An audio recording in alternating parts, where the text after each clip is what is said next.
ജയ് മാതാ. ചരണം ശരണം രാമാംബികേ, ചരണം ശരണം ത്രയംബകേ. ഒരു നിമിഷത്തെ മിന്നൽ പിണർ എൻ്റെ കാഴ്ചയിൽ ആഴമേറിയ ഇരുട്ട് വീഴ്ത്തുന്നു. രാത്രിയുടെ സംഗീതം എന്നെ വിളിക്കുന്നിടത്തേക്കുള്ള വഴി എൻ്റെ ഹൃദയം പരതുന്നു. ഗീതാഞ്ജലി. വീട്ടിലെത്തിയിട്ടും രാവിലെ നടന്ന ആവേശകരവും അപ്രതീക്ഷിതവുമായ സംഭവങ്ങൾ കാരണം ഞാൻ വല്ലാതെ ക്ഷീണിതയായിരുന്നു. എങ്കിലും സന്തോഷം എന്നെ വിട്ടുപോയില്ല. അമ്മയെ കണ്ടതിനെപ്പറ്റി ഞാൻ സന്തോഷത്തോടെ എൻ്റെ സഹോദരിയോട് പറഞ്ഞു. അതിനുശേഷം ഞാൻ കുളിച്ചു. പതിവ് പ്രാർത്ഥനകൾ ചൊല്ലി. പ്രാർത്ഥനയിൽ ഓരോ വാക്കും എനിക്ക് അനുഗ്രഹം ചൊരിയുന്നതായി തോന്നി. അതെനിക്ക് പുതിയൊരു സന്തോഷം നൽകി. ഭക്ഷണം കഴിച്ചയുടൻ ഞാൻ വിശ്രമിക്കാൻ എൻ്റെ മുറിയിലേക്ക് പോയി. രാവിലെ നടന്ന സംഭവങ്ങൾ എൻ്റെ മനസ്സിൽ മായാതെ നിൽക്കുമ്പോഴാണ് അമ്മയുടെ സാമീപ്യത്തിലും അവർ എൻ്റെ അടുത്ത് വന്നപ്പോഴും അനുഭവിച്ച ആ മധുരമായ പിടികിട്ടാത്ത സുഗന്ധം വീണ്ടും അനുഭവപ്പെട്ടത്. ഈ മധുരമായ ഉന്മേഷദായകമായ സുഗന്ധം എവിടെ നിന്നാണ് വരുന്നതെന്ന് ആലോചിച്ച് ഞാൻ കുറച്ചു നേരം നിശ്ചലയായിരുന്നു. അത് എൻ്റെ വസ്ത്രങ്ങളിൽ നിന്നായിരിക്കുമെന്ന് ഞാൻ കരുതി. എന്നാൽ ഞാൻ കുളിച്ച് വസ്ത്രം മാറിയിരുന്നു. അവിടെ നിന്നായിരുന്നില്ല അത്. എന്നിട്ടും ആ സുഗന്ധം എന്നെ പൊതിഞ്ഞു നിന്നു. പിന്നെ എവിടെ നിന്നാണ്? ആ ഉറവിടം കണ്ടെത്താനുള്ള ശ്രമം ഞാൻ ഉപേക്ഷിച്ചു. ഇപ്പോൾ എനിക്കറിയാം, അമ്മയുടെ അദൃശ്യ സാന്നിധ്യം അനുഗ്രഹമായി എന്നെ പൊതിഞ്ഞു നിൽക്കുകയായിരുന്നു എന്ന്. അതുവരെ ഭജനയ്ക്ക് പോകണമോ വേണ്ടയോ എന്നൊരു സംശയത്തിലായിരുന്നു ഞാൻ. എൻ്റെ ഒരു ഭാഗം പോകാൻ അതിയായി ആഗ്രഹിച്ചു. എന്നാൽ എൻ്റെ മറ്റൊരു ഭാഗം, പരിഭ്രാന്തവും വ്യാമോഹിതവുമായ ഭാഗം, ഒഴിഞ്ഞു മാറുകയായിരുന്നു. കൂടാതെ എൻ്റെ മോശം ശാരീരിക നില കാരണം രാവിലത്തെ അധ്വാനം എന്നെ ക്ഷീണിപ്പിക്കുകയും എനിക്ക് അതികഠിനമായ തലവേദന വരാൻ തുടങ്ങുകയും ചെയ്തു. ഒടുവിൽ ഭജനയ്ക്ക് പോകേണ്ടെന്ന് തന്നെ തീരുമാനിച്ചു. അമ്മയോട് എനിക്ക് കുറ്റബോധം തോന്നി. എന്നാൽ തലവേദന എൻ്റെ മനസാക്ഷിയെ അല്പം ശമിപ്പിക്കുവാൻ സഹായിക്കാൻ നീട്ടിയ ദിവ്യകരത്തെ കാണാൻ കണ്ണില്ലാത്ത അത്രയധികം വ്യാമോഹിതയായ ഒരു വിഡ്ഢിയെക്കുറിച്ച് എന്തു പറയാൻ. അമ്മ എന്നോട് എത്ര അത്ഭുതകരമായി പെരുമാറിയെന്നും ഞാൻ എങ്ങനെ അവർക്ക് മോശമായി പ്രത്യുപകാരം ചെയ്തു എന്നും ആലോചിച്ച് എനിക്ക് രാത്രി മുഴുവൻ ഉറങ്ങാൻ കഴിഞ്ഞില്ല. മായയുടെ മറയ്ക്കുന്ന ശക്തി എന്നെ വീണ്ടും മേഘാവൃതമാക്കി. പശ്ചാത്താപം വന്നു. എനിക്ക് എന്നോട് തന്നെ ദേഷ്യം തോന്നി. ഇപ്പോൾ എനിക്കറിയാം, അത് നിർണായകമായ ഒരു നിമിഷമായിരുന്നു എന്ന്. എൻ്റെ താഴ്ന്ന മനസ്സിൻ്റെ ഭാവനകളിൽ അകപ്പെട്ട് ഒരു പക്ഷേ എനിക്ക് അമ്മയെ പിന്നെ കാണാൻ കഴിയാതെ വരുമായിരുന്നു. എന്നാൽ എൻ്റെ രക്ഷയ്ക്കെത്തിയത് ആ അദൃശ്യവും ദയയുള്ളതുമായ ശക്തിയാണ്. സർവശക്തയായ ദിവ്യമാതാവ് മാത്രമാണ്. അവർ എന്നെ എല്ലായ്പ്പോഴും നയിക്കുകയും സംരക്ഷിക്കുകയും ഒടുവിൽ അവരിലേക്ക് എത്തിക്കുകയും ചെയ്തു. തൻ്റെ ദിവ്യത്വത്തിൻ്റെ ഹിമാലയൻ കൊടിമുടികളിൽ നിന്നും അമ്മയ്ക്ക് മാത്രമേ മനുഷ്യൻ്റെ തലത്തിലേക്ക് ഇറങ്ങി വരാനും ഒരൊറ്റ മഹത്തായ പ്രവാഹത്തിൽ ജീവന വ്യാമോഹത്തിൻ്റെയും അജ്ഞതയുടെയും അഗാധമായ ആഴങ്ങളിൽ നിന്ന് രക്ഷിക്കാനും കഴിയും. ഇപ്പോൾ ഞാനിത് നന്നായി മനസ്സിലാക്കുന്നു. അക്കാലത്ത് പോലും എനിക്കിത് അവ്യക്തമായി തോന്നിയിരുന്നു. തിരുവനന്തപുരത്ത് എൻ്റെ ഭർത്താവിനെയും കുട്ടികളെയും വിട്ടുപോകാനും പടിപടിയായി മദ്രാസിലേക്കും അമ്മയുടെ അടുത്തേക്കും എന്നെ നയിക്കാനും എനിക്ക് ശക്തി നൽകിയത് ഒരു ഉയർന്ന ശക്തിയാണെന്ന്. ഞാൻ തിരുവനന്തപുരത്തായിരുന്നപ്പോൾ ഭർത്താവില്ലാതെ മറ്റൊരു മുറിയിലേക്ക് പോകുന്നത് പോലും എന്നെ വിറയലിലേക്ക് തള്ളിവിട്ടിരുന്നു. ഒരു നിമിഷം പോലും അദ്ദേഹത്തെ വിട്ടുപോകാൻ കഴിയുമെന്ന് ഞാൻ സ്വപ്നം കണ്ടിരുന്നില്ല. ഒരു ഫർലോങ് ദൂരം പോലും കാറിൽ പോകുന്നത് ചിന്തിക്കാൻ പോലും കഴിഞ്ഞിരുന്നില്ല. അത്തരം കാര്യങ്ങൾ ചിന്തിക്കുമ്പോൾ അസ്വാഭാവികമായ ഭീകരമായ ഭയങ്ങൾ എന്നെ പിടികൂടി. ഞാൻ മുമ്പ് വിമാനത്തിൽ യാത്ര ചെയ്തിട്ടില്ല. സാധാരണ സാഹചര്യങ്ങളിൽ പോലും എനിക്കത് ഇഷ്ടപ്പെട്ടിരുന്നില്ല. കാര്യങ്ങൾ ആകെ കുഴഞ്ഞു മറഞ്ഞ അവസ്ഥയിലായിരുന്നപ്പോഴാണ് എൻ്റെ സഹോദരി എന്നെ മദ്രാസിലേക്ക് കൊണ്ടുപോകാൻ വന്നത്. ഞങ്ങൾ വിമാനത്തിലാണ് യാത്ര ചെയ്യുന്നതെന്ന് അവർ നിസ്സാരമായി പറഞ്ഞപ്പോൾ എൻ്റെ മനസ്സിൻ്റെ അവസ്ഥ ഊഹിക്കാവുന്നതേയുള്ളൂ. തീരുമാനം എൻ്റെ കൈകളിൽ നിന്ന് മാറ്റിയിരുന്നു. എല്ലാവരും ഉറച്ചു നിന്നു. എൻ്റെ യാത്രയ്ക്കുള്ള എല്ലാ കാര്യങ്ങളും ക്രമീകരിക്കാൻ തുടങ്ങി. ഞാനൊരു സ്വപ്നത്തിലെന്ന പോലെ നടന്നു. ആ ക്രമീകരണങ്ങളെല്ലാം മറ്റാർക്കോ വേണ്ടിയാണെന്ന് ചിന്തിക്കാൻ ശ്രമിച്ചു. കാരണം എനിക്ക് എങ്ങനെ എൻ്റെ ഭർത്താവിനെ വിട്ട് വിമാനത്തിൽ യാത്ര ചെയ്യാൻ കഴിയും? തിരുവനന്തപുരത്ത് നിന്ന് പുറപ്പെടുന്നതിന് തലേദിവസം എനിക്ക് പോകേണ്ടി വരുമെന്ന് ഞാൻ മനസ്സിലാക്കി. എന്തോ എന്നെ നിർബന്ധിക്കുന്നുണ്ടായിരുന്നു. എന്നാൽ പരിഭ്രാന്തിയുടെ തിരമാലകൾ എന്നെ കീഴടക്കി. ഞാൻ ദുരിതപൂർണമായ ഒരു രാത്രി ചിലവഴിച്ചു. ഭയങ്ങൾ എന്നെ പീഡിപ്പിച്ചു, അങ്ങോട്ടും ഇങ്ങോട്ടും വലിച്ചിഴച്ചു. അക്കാലത്ത് എൻ്റെ ഭാര്യാപിതാവിന് ഗുരുതരമായ അസുഖമായിരുന്നു. അദ്ദേഹത്തിന് എൻ്റെ ഭർത്താവിൻ്റെ സാമീപ്യവും സ്നേഹപരിചരണവും ആവശ്യമായിരുന്നു. ഞങ്ങളെ രണ്ടുപേരെയും ശുശ്രൂഷിക്കുന്നതിൻ്റെ ആയാസം അദ്ദേഹത്തെ ബാധിക്കാൻ തുടങ്ങി. എൻ്റെ ഭാര്യാപിതാവിനോടുള്ള എൻ്റെ വലിയ സ്നേഹവും ബഹുമാനവും എൻ്റെ ഭർത്താവിനെ സ്വതന്ത്രനാക്കാനും അദ്ദേഹത്തിന് പൂർണ്ണ സമയം അച്ഛനു വേണ്ടി ചിലവഴിക്കാനും എന്നെ പ്രേരിപ്പിച്ചു. ഓരോ നിമിഷവും ഭയപ്പെട്ട നിമിഷം അടുത്തുകൊണ്ടുവരികയായിരുന്നു. കിടക്കകൾ കെട്ടിപ്പൂട്ടി. ആളുകൾ എന്നോട് യാത്ര പറയാൻ വരുന്നുണ്ടായിരുന്നു. എൻ്റെ മനസ്സ് തിളച്ചു മറിയുകയായിരുന്നു. വിമാനം പുറപ്പെടുമ്പോൾ ഞാൻ വിമാനത്തിലായിരിക്കുമോ വീട്ടിലായിരിക്കുമോ എന്ന് പോലും ഞാൻ അത്ഭുതപ്പെടാൻ തുടങ്ങി. എൻ്റെ ഭർത്താവ് എന്നെ കുളിക്കാനും പ്രാർത്ഥിക്കാനും പ്രേരിപ്പിച്ചു. എൻ്റെ മകളും വസ്ത്രം മാറാൻ എന്നെ സഹായിച്ചു. പുറപ്പെടാനുള്ള സമയമായി. ഒരു സ്വപ്നത്തിലെന്ന പോലെ ഞാൻ എൻ്റെ സഹോദരിമാരോടും വീട്ടിലുള്ളവരോടും യാത്ര പറയുന്നത് കണ്ടു. അവർ സന്തോഷവാന്മാരായി കാണപ്പെട്ടു. എന്നാൽ ഹൃദയം കൊണ്ട് അവർക്കെല്ലാം വിഷമമുണ്ടായിരുന്നു. എങ്ങനെയോ ഞാൻ വിമാനത്താവളത്തിലേക്കുള്ള കാറിൽ കയറി. പോകുന്നത് തടയാൻ എന്തെങ്കിലും സംഭവിക്കുമെന്ന് ഞാൻ എല്ലാ സമയത്തും പ്രതീക്ഷിച്ചു. വിമാനത്താവളത്തിൽ വിമാനം എത്തിയെന്ന് സൈറൻ മുഴക്കി. ഞാൻ നിരാശയായി. ഭർത്താവിനെയും കൂട്ടി വരാൻ പ്രേരിപ്പിക്കാൻ ശ്രമിച്ചു. എൻ്റെ അവസ്ഥ നന്നായി മനസ്സിലായതുകൊണ്ട് അദ്ദേഹത്തിന് വിഷമമുണ്ടായി. എൻ്റെ മൂത്ത മകനെയും എന്നോടൊപ്പം അയക്കാൻ ആവശ്യപ്പെട്ടു. മറ്റെല്ലാവരും ധൈര്യമായിരിക്കാൻ എന്നോട് പറഞ്ഞു. പുറപ്പെടാനുള്ള സമയമായി. ഞാൻ യാന്ത്രികമായി എൻ്റെ സഹോദരിയോടും മകനോടുമൊപ്പം വിമാനത്തിലേക്ക് നടക്കുന്നത് കണ്ടു. ഞാൻ തിരിഞ്ഞു നോക്കിയില്ല. എന്തിനാണെന്നറിയാതെ ഞാൻ ആ സാഹസത്തിന് മുതിർന്നു. ഞാൻ എൻ്റെ സഹോദരിയുടെ അടുത്തായി സുഖമായിരുന്നു. വിമാനം പറന്നുയർന്നു. എവിടെ നിന്നോ എനിക്കല്പം ധൈര്യം വന്നു. 45 മിനിറ്റിനുള്ളിൽ ഞങ്ങൾ കൊച്ചിയിലിറങ്ങും. പെട്ടെന്ന് ഞങ്ങൾ അവിടെ എത്തി. ഇത്ര ചുരുങ്ങിയ സമയം കൊണ്ട് ഞങ്ങൾ ഇത്രയും ദൂരം പിന്നിട്ടെന്നും എൻ്റെ ഭർത്താവും മറ്റുള്ളവരും ഇത്രയധികം ദൂരെയാണെന്നും ഓർത്തപ്പോൾ എനിക്ക് പെട്ടെന്ന് വലിയ വിഷാദം തോന്നി. ഞാനത് എങ്ങനെ ചെറുത്തു നിന്നുവെന്ന് എനിക്കറിയില്ല. യാത്രയിലുടനീളം എൻ്റെ സഹോദരിയുടെ സ്നേഹനിർഭരമായ പരിചരണവും ധൈര്യവും എന്നെ വളരെയധികം സഹായിച്ചു. എന്നാൽ എല്ലാ സമയത്തും ആകെ കുഴഞ്ഞു മറിഞ്ഞ അവസ്ഥയിലും ഒരു സർവശക്തമായ ശക്തി എന്നെ നിരീക്ഷിക്കുന്നുണ്ടെന്ന് എനിക്ക് തോന്നി. ഞങ്ങളൊരു സുഹൃത്തിൻ്റെ വീട്ടിൽ നിന്ന് ഉച്ചഭക്ഷണം കഴിച്ചു. അടുത്ത ട്രെയിനിൽ തൃശ്ശൂരിലേക്ക് പുറപ്പെട്ടു. ട്രെയിൻ യാത്ര എനിക്ക് മറ്റൊരു വെല്ലുവിളിയായിരുന്നു. എന്നാൽ എൻ്റെ സഹോദരി ഞങ്ങൾക്കൊരു കമ്പാർട്ട്മെൻറ്റ് തരപ്പെടുത്തി. ഞങ്ങൾ സുഖമായി തൃശ്ശൂരിലെത്തി. എൻ്റെ കൊച്ചുമകൻ സ്റ്റേഷനിലുണ്ടായിരുന്നു. അവൻ എൻ്റെ അമ്മയോടും സഹോദരിയോടുമൊപ്പമായിരുന്നതുകൊണ്ട് ഞാൻ അവനെ കുറച്ചു കാലമായി കണ്ടിരുന്നില്ല. അവനെ കണ്ടപ്പോൾ എൻ്റെ ഹൃദയത്തിൽ സന്തോഷത്തിൻ്റെ ഒരു കിരണം വന്നു. ഞങ്ങൾ അമ്മയുടെ വീട്ടിലെത്തി.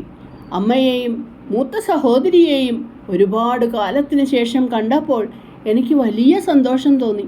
എൻ്റെ കുട്ടിക്കാലത്തെ വീട്ടിൽ അമ്മയുടെയും സഹോദരിമാരുടെയും സ്നേഹപരിചരണത്താൽ ചുറ്റപ്പെട്ട് എനിക്കല്പം ഊഷ്മളത തോന്നി.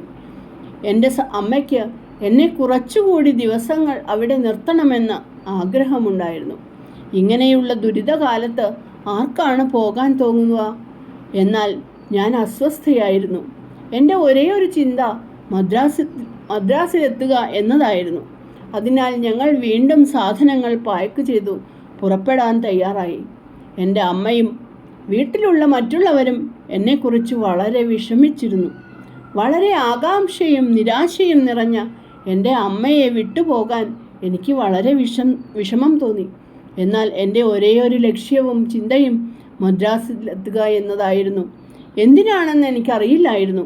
വീണ്ടും പുറപ്പെടാനുള്ള സമയമായപ്പോൾ ദീർഘമായ ട്രെയിൻ യാത്രയെക്കുറിച്ച് ഞാൻ പരിഭ്രാന്തയായി.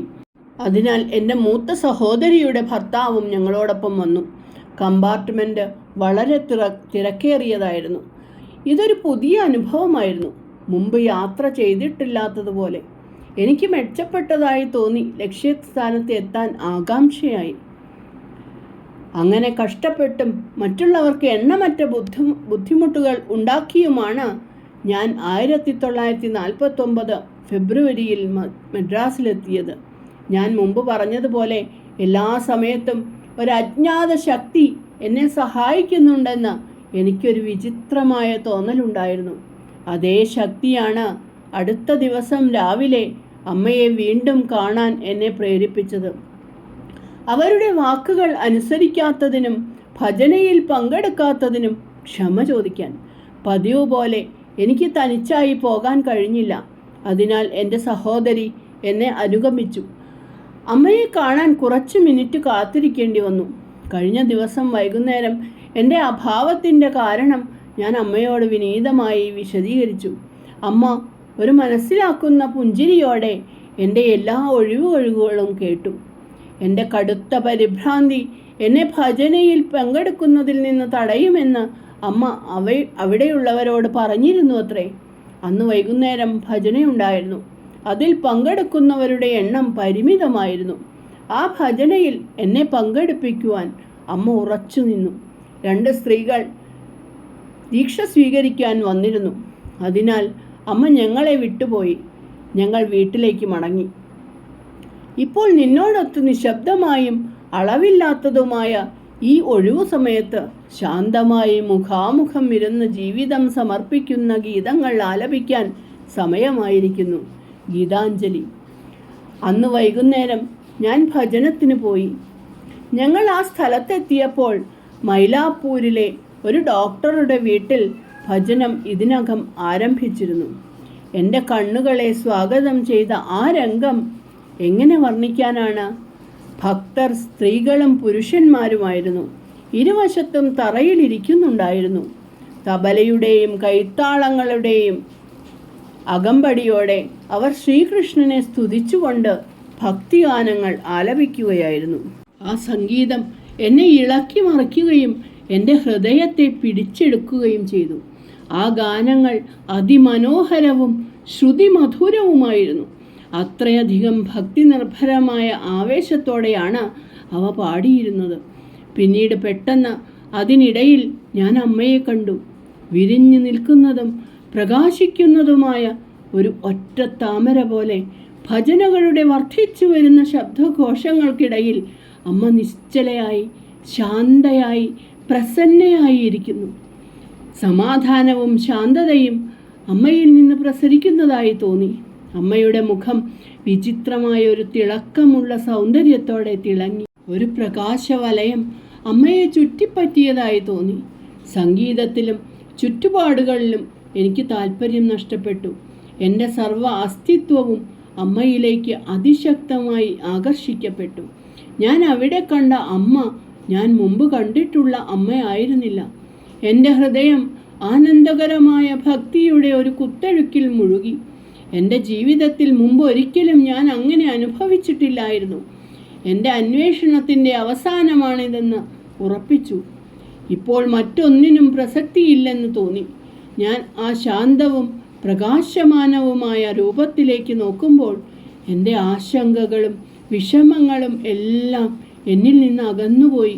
ദീർഘകാലമായി എനിക്ക് നിഷേധിക്കപ്പെട്ടിരുന്ന മനസ്സമാധാനവും ഒരു പുതിയ ശക്തിയും അതിന് പകരം വന്നു. എൻ്റെ ഹൃദയത്തിൽ സ്നേഹവും ആരാധനയും ഉയർന്നു. എൻ്റെ ദിവ്യമായ അഭയസ്ഥാനം ഞാൻ കണ്ടെത്തി.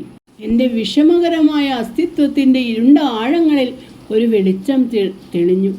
ഞങ്ങൾ ഇരുന്നപ്പോൾ അടുത്തുള്ള ഒരാൾ അമ്മ സമാധിയിലാണെന്ന് മന്ത്രിച്ചു. അരമണിക്കൂർ കടന്നുപോയി. ചുറ്റുപാടുകളെക്കുറിച്ച് ബോധമില്ലാതെ ഒരു സ്വർണ്ണ പ്രതിമയെപ്പോലെ നിശ്ചലയായി അമ്മ സമാധിയിൽ മുഴുകിയിരുന്നു. ജീവനുണ്ടെന്ന് പറയാൻ ഒരു കൺപോള പോലും അനങ്ങിയില്ല. വിചിത്രവും പിടികിട്ടാത്തതുമായ ആ സുഗന്ധം വീണ്ടും വീണ്ടും എനിക്ക് അനുഭവപ്പെട്ടു. ചിലപ്പോൾ മുറി മുഴുവൻ അതിൽ നിറഞ്ഞതായി തോന്നി. മുറിയിൽ മുഴുവൻ ഞാൻ ചന്ദനത്തിരികൾ വെറുതെ തിരഞ്ഞു. ഭജനം തുടർന്നു. അമ്മയിൽ ഞാൻ ലയിച്ചു പോയിരുന്നു. കുറച്ച് സമയം കഴിഞ്ഞപ്പോൾ ഒരു ചെറിയ ചലനം ഞാൻ ശ്രദ്ധിച്ചു. അമ്മ കണ്ണുകൾ പാതി തുറന്ന് പ്രണമിച്ചു. കുറച്ച് നിമിഷങ്ങൾക്ക് ശേഷം അമ്മ എഴുന്നേറ്റു. അമ്മ അപ്പോഴും അർത്ഥബാഹ്യാവസ്ഥയിലായിരുന്നു എന്ന് തോന്നി. സാധാരണ ലോകത്തെക്കുറിച്ച് പൂർണ്ണമായി ബോധവതിയായിരുന്നില്ല. അമ്മയുടെ കൃഷ്ണമണികൾ മുകളിലേക്ക് പോയിരുന്നു. ദിവ്യമായ സ്നേഹത്തിൻ്റെ പ്രഭാവലയത്താൽ അമ്മയുടെ ശരീരം മുഴുവൻ തിളങ്ങുന്നുണ്ടായിരുന്നു.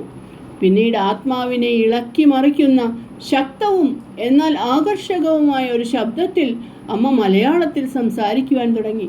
അത് സമാനതകളില്ലാത്ത ശ്രീകൃഷ്ണന്റെ രൂപം അമ്മയുടെ മുന്നിലുള്ളതുപോലെയായിരുന്നു. ഓ ഭഗവാനെ, ഈ മക്കളെ അങ്ങയുടെ സംരക്ഷണത്തിൽ കാത്തുകൊള്ളണമേ.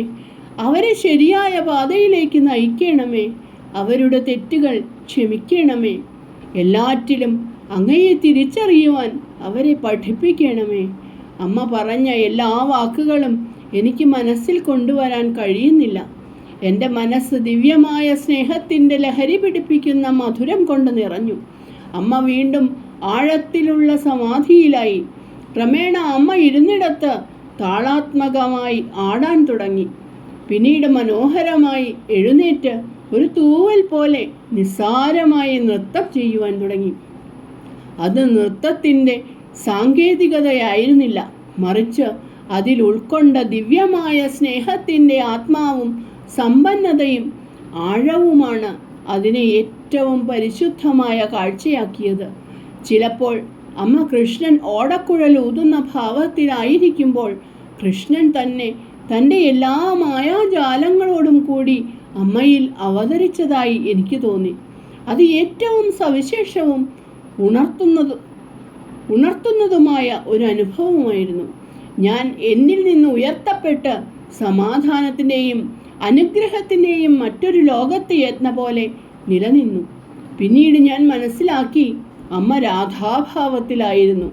ദിവ്യമായ സ്നേഹത്തിൻ്റെ ഏറ്റവും ഉയർന്നതും പരിശുദ്ധവുമായ രൂപം.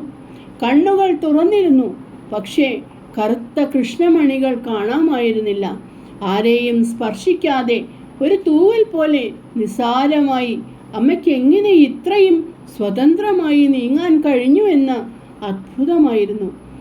ഈശ്വരത്വത്തിൻ്റെ അത്തരം അത്യുന്നത ബോധാവസ്ഥകളിൽ, അനന്തമായ പരിശുദ്ധിയുടെ മഹാഭാവങ്ങളിൽ മറ്റൊരാളുടെ ഒരു സ്പർശം പോലും പിന്നീട് ഞാൻ മനസ്സിലാക്കി അമ്മയ്ക്ക് ശാരീരിക ബുദ്ധിമുട്ടുകൾ ഉണ്ടാക്കുമായിരുന്നു എന്ന്. വീണ്ടും അമ്മയിൽ നിന്ന് മുഴങ്ങുന്ന ശബ്ദത്തിൽ വാക്കുകൾ വന്നു. ഈശ്വരനെ പ്രാപിക്കുവാൻ സ്നേഹം, ഭക്തി, വിശ്വാസം എന്നീ പാതകൾ പിന്തുടരാൻ എല്ലാവരെയും പ്രേരിപ്പിക്കുകയും അപേക്ഷിക്കുകയും ചെയ്തുകൊണ്ട്, നിങ്ങളിൽ നിന്ന് ഒരു വഴിപാടും എനിക്ക് വേണ്ട. എന്നാൽ എൻ്റെ കൂടെ വിഠലിൻ്റെ മഹത്തായ നാമം പാടുക.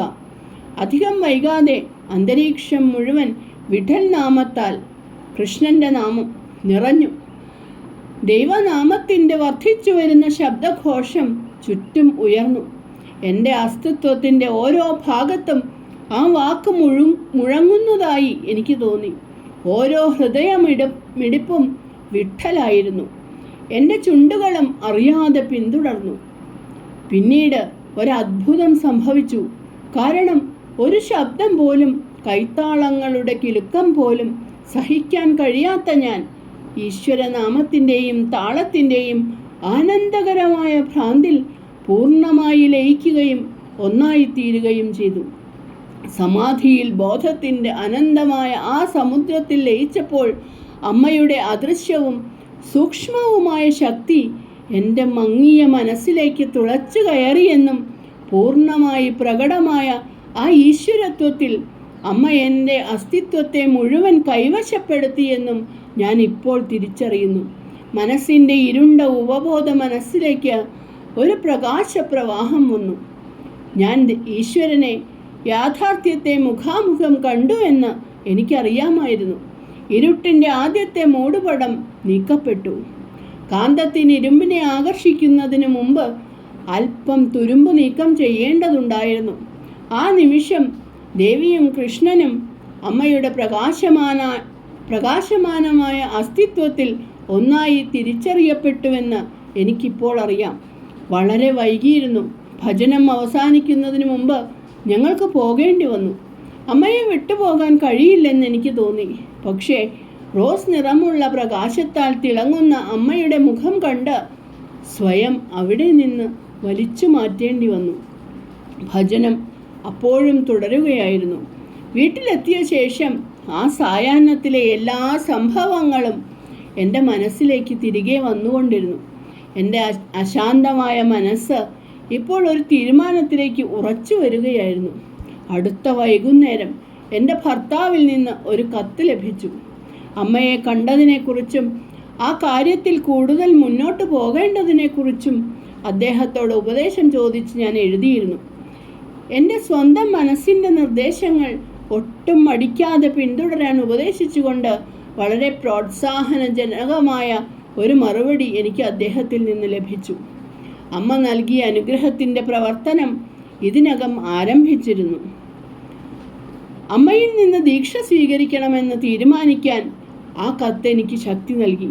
എൻ്റെ സഹോദരിയും ഭർത്താവും തീരുമാനം എനിക്ക് വിട്ടു തന്നു. അടുത്ത ദിവസം ഞങ്ങൾ ഡോക്ടർ മണ്ണാടി നായരെ കാണാൻ പോയി. അദ്ദേഹം അമ്മയിൽ നിന്ന് ദീക്ഷ സ്വീകരിച്ചിരുന്നു. അദ്ദേഹത്തിൻ്റെ വാക്കുകൾ ഞാൻ ഉദ്ധരിക്കുന്നു. അമ്മ, അവർ ഗുരു മാത്രമല്ല, അവർ മനുഷ്യരൂപത്തിലുള്ള സാക്ഷാൽ ശ്രീദേവി തന്നെയാണ്. എനിക്ക് ഏറ്റവും അത്ഭുതകരമായ അനുഭവം ലഭിച്ചു. വാക്കുകൾക്ക് അതിനെ വിവരിക്കുവാൻ കഴിയില്ല. അത് മനസ്സമാധാനം നേടാൻ സഹായിക്കുമെന്നാണ് അദ്ദേഹത്തിൻ്റെ അഭിപ്രായം. പക്ഷേ സ്വയം തീരുമാനിക്കണമെന്ന് അദ്ദേഹം പറഞ്ഞു. എല്ലാ സമയത്തും ഞാൻ പോകുമ്പോഴെല്ലാം അമ്മ എന്നോട് വളരെ ദയ കാണിച്ചിരുന്നു.